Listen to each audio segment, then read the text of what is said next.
Nous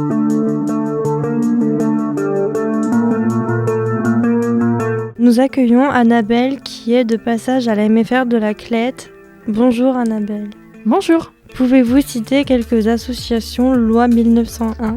Alors peut-être les Restos du Cœur. Je pourrais citer différentes associations. Savoir si elles appartiennent à cette loi 1901, je ne suis pas certaine. Je pourrais citer autant Destination Culture, c'est une association que je préside. Je sais qu'elle est de loi 1901, mais voilà. Que pouvez-vous dire des Restos du Cœur ? Alors je sais qu'il s'agit d'une association avec des bénévoles, des gens qui œuvrent sans contrepartie et qui redistribuent les invendus dans les supermarchés ou les dons que les particuliers peuvent faire tout au long de l'année ou lors de récoltes, je crois, à des personnes qui sont dans le besoin sur tout le territoire français. 1,1 million de personnes sont accueillies au Restos du Cœur en France. Quelles sont les personnes qui y ont accès selon vous ?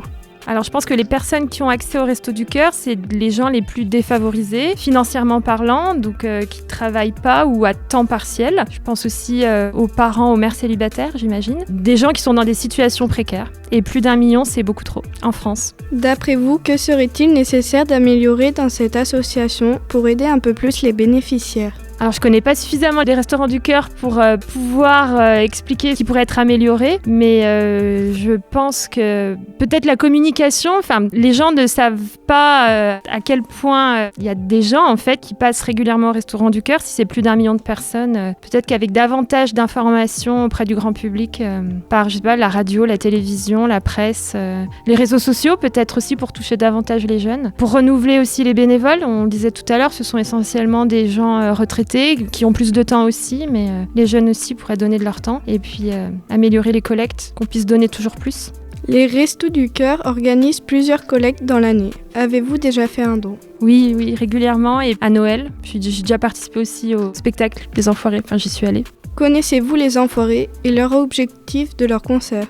Oui, j'ai déjà assisté au concert des Enfoirés, c'était à Lyon, à la halle de Tony Garnier. J'ai des fans à la maison qui regardent chaque année à la télévision le spectacle. Connaissez-vous une personne qui est ou a été bénéficiaire des Restos du Cœur ? Je connais quelqu'un dans mon entourage qui a eu à un moment donné besoin des Restaurants du Cœur. Une mère célibataire qui avait 4 enfants et j'étais la marraine de son dernier. Êtes-vous sensible à la cause des Restos du Cœur ? Oui, bien sûr, et j'espère un jour pouvoir être bénévole d'ailleurs.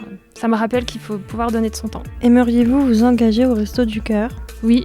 Faites-vous partie d'une association caritative ? Je fais partie d'une association, elle n'est pas caritative, mais je suis présidente d'une association culturelle sur Autun. On œuvre pour programmer des spectacles au théâtre municipal, on a une galerie d'art aussi. Et au sein de la programmation de notre théâtre municipal, j'essaye de programmer, de mettre en œuvre un maximum de spectacles pour les jeunes publics et puis de l'action culturelle pour les scolaires. Je donne de mon temps de cette façon-là. J'aimerais justement un jour aussi pouvoir m'engager dans une association caritative.